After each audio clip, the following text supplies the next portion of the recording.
Estamos en Exitosa, la radio del Perú. Ya cumple un año, ¿no? Martín Vizcarra, ¿no? Ya estamos, ¿no? ¿Cuándo es la fecha?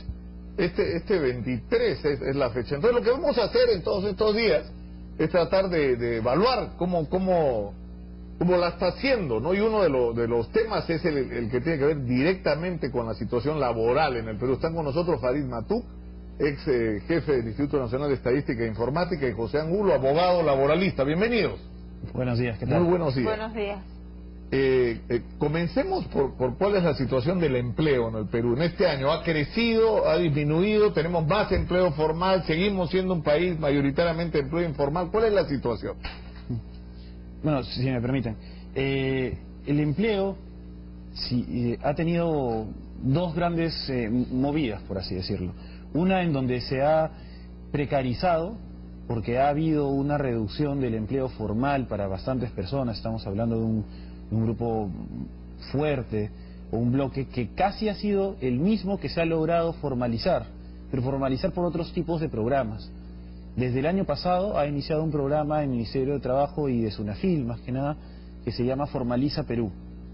Ese es un programa que está buscando a través de inspecciones, y unas inspecciones muy rápidas, que yo creo que ahí tiene bastante campo para mejorar, pero aún así ya ha iniciado este programa, en el cual lo que se busca es ver a la mayoría de empresas que contratan muchos locadores de servicios, y ver si estos locadores realmente son trabajadores subordinados o son trabajadores de cuarta categoría. Entonces lo que se ha logrado durante este corto tiempo es tratar de formalizar bastante personal de que eran locadores de servicio a ser como trabajadores de planilla. Pero trabajadores de planta, claro, pero usted dice que esto que ha pasado por un lado se ha perdido por otro lado. ¿Por qué? ¿Y en qué cifras, de qué porcentajes? La misma cantidad ha sido formalizada y la misma cantidad ha salido de la formalidad para informalizarse, digamos. Así es, y ahí bastante tiene que ver mucho en el aspecto de la informalidad, ¿no? No se ha logrado llegar a los objetivos que se han trazado para poder formalizar de una manera correcta lo que es el empleo. La formalización sigue siendo un grave problema, ¿no? Enajo lo ha dejado como en 70% de informalidad, la mayoría o cómo va el empleo, ¿no? Teniendo solo casi un 30% de empleo formal, es casi imposible poder llegar a estándares correctos y decentes, como lo señala la OIT, para que todo el mundo pueda lograr ese trabajo correcto y decente de todos los derechos. Estamos hablando, ¿no?, de casi 26.000 personas las que han salido de empleos, digamos, formales, y es más o menos la misma cantidad que han entrado. Pero ¿por qué ha sucedido esto? Bueno, la impresión que yo tengo es que cuando arrancó el comienzo, el gobierno de PPK hizo su anuncio fabuloso de la reducción de la informalidad, para arriba y para abajo. Pero al mismo tiempo se produjo una desaceleración económica, se produjo una reducción del gasto fiscal y la economía se desaceleró, y con ello el empleo informal creció. ¿Qué vino después? Llegó Vizcarra. Vizcarra ha puesto la economía en hiperpiloto automático, se dedicó al flanco político, demolió al fujimorismo, que le tomó tiempo y le tomó esfuerzo, y el lado económico sigue básicamente en una inercia. Sacrificado, digamos. Es como que está a la deriva, ¿no es cierto? Inercia, ahí va como va, pero siempre, para mi sorpresa, favoreciendo a las empresas. A mí me resulta impresionante que en el Congreso se apruebe el presupuesto de la República, con todo el drama, el déficit fiscal que no debe aumentar, y a los 9 días, el 9 de diciembre, solicitan de urgencia una prórroga de exoneraciones fiscales. Pero lo que hay por el lado de la economía es un absoluto desinterés de cómo marcha. No hay ninguna medida proactiva, sustantiva que se conozca. Los anuncios de los millones de inversión son los anuncios de toda la vida. Y la consecuencia que tenemos es que el nivel de formalidad, el nivel de informalidad está intacto desde el 2016. No hay nada sustantivo que haya ocurrido. Todo está tan mal como antes, o todo está tan bien como antes, depende de quién lo quiere mirar. Bien, ¿esas serían para usted también las causas de lo que ha pasado ahora? Es decir, sí, en parte, pero aquí yo creo que sería importante resaltar unos ciertos puntos, ¿no? Es decir, si vemos la comparación entre PPK y Vizcarra, yo diría que el hecho más importante que ha resonado en los últimos meses fue el tema de la formalización a raíz de la productividad. Ha planteado el plan de productividad, el cual traía muchas reformas, y los cuales ha sido un gran debate y un gran problema también para él, ¿no? Que en un principio él quería hacer un cambio drástico y que creo que ha retrocedido un poco por la impopularidad que le dio él mismo, y que ahora lo ha dejado dentro del MEF para que tome algunas decisiones, y en el Consejo Nacional de Trabajo, el mismo que también ya dejó de funcionar hace una semana y media, ha paralizado porque no han llegado a acuerdos. Pero sin embargo se ve que ha querido hacer ciertos cambios, pero estos cambios le ha causado también un cambio de ministro de Trabajo, que no está haciendo las cosas mal, y ha entrado Silvia Cáceres, que también el primer cambio que hizo, y acá yo discrepo un poco con lo que ha dicho el señor, porque decía que era mayoritariamente empresa, lo que hizo fue darle mayores ventajas a los sindicatos en temas de licencias sindicales. Es decir, lo primero que llegó, es decir, fue como que, bueno, empresas, tomen ustedes, ¿no? Lo cual después ya no ha sacado alguna norma fuerte o importante, excepto el de fraccionamiento de vacaciones, que ya es algo que ya venía, como decían, en piloto automático. Entonces se puede ver que cambios se quieren hacer, pero la mano dura de decir, bueno, hagamos el cambio, yo creo que no existe. Porque... Ya, pero la mano dura de hacer cambios, ¿en qué sentido? Porque el mundo empresarial dice y reclama que en el Perú el costo laboral es muy alto. Es decir, del sueldo que le paga uno a un trabajador, ¿cuál es el costo laboral? ¿Qué porcentaje más hay que agregar de derechos sociales y demás? Sí, el plan de productividad lo ha dejado muy claro, que las dos puntos más grandes del sobrecosto es la reposición del trabajador, es decir, la estabilidad laboral absoluta, que no pasa por un cambio ministerial ni por el Ejecutivo, es una decisión que fue creada por jurisprudencia constitucional, es decir, el Tribunal Constitucional, y cambiar ello implicaría que el Tribunal cambie su forma de pensar o un tema de reforma constitucional. Entonces, por ahí no es el cambio. El segundo era el tema de los contratos modales, es decir, los contratos a plazo fijo, que decía que creaba mayor informalidad que los contratos estables y permanentes. Y también es un tema que se va a revisar de acuerdo al plan de productividad. Pero lo tratan de ver de una manera general, no que la causa o el efecto sea el problema, pero la causa es otra. La causa es la falta de conocimiento de cuándo utilizar correctamente esos contratos, la automatización de los mismos. Son cosas que podría hacer el Ministerio de Trabajo con un decreto de Supremo. Sí, pero el problema es que se pretende resolver el asunto de los costos sin incluir elementos que pueden ser determinantes. Es decir, por ejemplo, en el Perú, y eso es un tema que deberíamos tratar en algún momento, el crédito es uno de los más caros del mundo. El dinero en el Perú es de los más caros del mundo, a menos que seas un privilegiado que tenga acceso a los fondos de las AFP, ¿no es cierto? ¿No? O sea, un pequeño empresario, ¿cuánto paga de promedio de tasas de interés? 30, 40, 50% de tasas de interés, ¿no? Mientras algunos privilegiados obtienen tasas de 5% con los fondos de las AFP. Entonces, uno es el problema del acceso al crédito, que para los empresarios es carísimo, y lo otro es el sistema tributario. ¿No es cierto? Hay un tema con el sistema tributario. Convertirte en formal, ¿no es cierto?, tiene un costo muy alto. Sí, y esas trabas, exactamente las que señalas, pero son trabas para llegar a puntos que también son problemas que los que señalas. Por ejemplo, el MIPE laboral tiene el fondo de crédito MIPE laboral, y también tiene el tema de MIPE tributario, con regímenes como el RUS y como el MIPE también tributario, como es el régimen que lo llaman, que son distintas alternativas que te puede dar, pero solo si eres formal. Pero si uno no sabe para qué me sirve ser formal o cómo hacer para ser formal, porque el proceso no es nada fácil, es decir, crear tu empresa, contratar trabajadores, yo trabajo mucho con startups, con emprendedores, con emprendimientos en universidades que me buscan y conversamos en incubadoras, y el gran problema de ellos es que no saben que existen ciertos requisitos muy formales para poder acceder a estos beneficios. Ser parte del MIPE laboral, el régimen laboral, implica un registro previo, una autorización y de ahí una contratación con un contrato escrito establecido. Si no lo haces, de frente pasas al régimen general y ya te causó todo el sobrecosto, que así lo llaman, aunque yo tengo ahí una diferencia, pero todo el sobrecosto o el gran problema que lo ha considerado la norma de productividad. Entonces, la formalidad tiene algunas formas de resolver que existen, pero si es que el Estado no educa o no hace más fácil, no automatiza estas primeras partes de cómo llegar a ser formal, no vamos a poder obtener esas Ahora, ventajas. como Nicolás ha dicho, muchas veces las empresas han dicho que en nuestro país, a comparación de otros países, el tener empleados en planilla es mucho más difícil, mucho más caro que en otros lugares. Vamos a hablar un poco de eso, si es realidad o si no es realidad, pero regresando de la pausa, vámonos a una brevísima pausa y regresamos. Estamos en Exitosa, la radio del Perú. Pilas. Bien, y seguimos conversando con Farid Matuk y José Angulo sobre el tema del empleo en el Perú. Y si hablamos de cifras, Farid, ¿cómo estamos en relación a los otros países, por ejemplo, de la región? Bueno, en general el Perú tiene un crecimiento parejo con el resto de la región. ¿Ya? La economía mundial está desacelerada. El Perú funciona arrastrado por la economía mundial. Entonces, lo que tenemos es que, como el gobierno no está haciendo nada novedoso, estamos en una inercia, estamos con un crecimiento bajo. ¿Qué pudiera hacer el gobierno?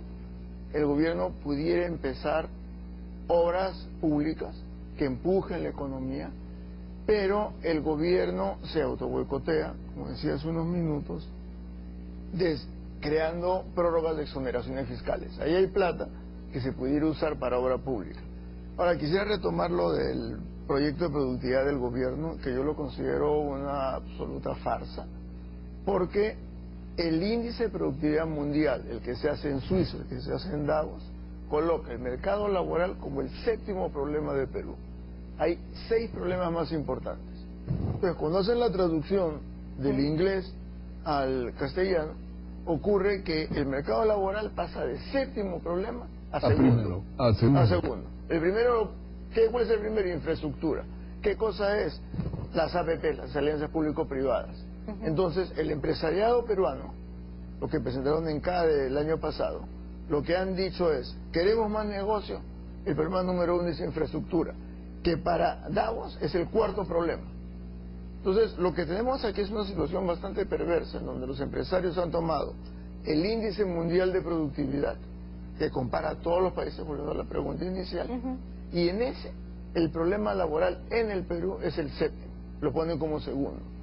El de infraestructura, que lo ponen en Davos como 4º, lo ponen acá como primero. Entonces hay un elemento de miopía muy fuerte, que los empresarios locales quieren poner una agenda, y lo han logrado, porque cuando uno compara el que se presentó en CADE y lo que el gobierno publicó en la fecha 31 de diciembre, que quedó sepultado por el lío de Chávarri que hizo esa misma noche, es prácticamente un plagio. Entonces el gobierno plagia lo de CADE deforma lo hecho en Davos, pero todo se recubre con la palabra no la productividad.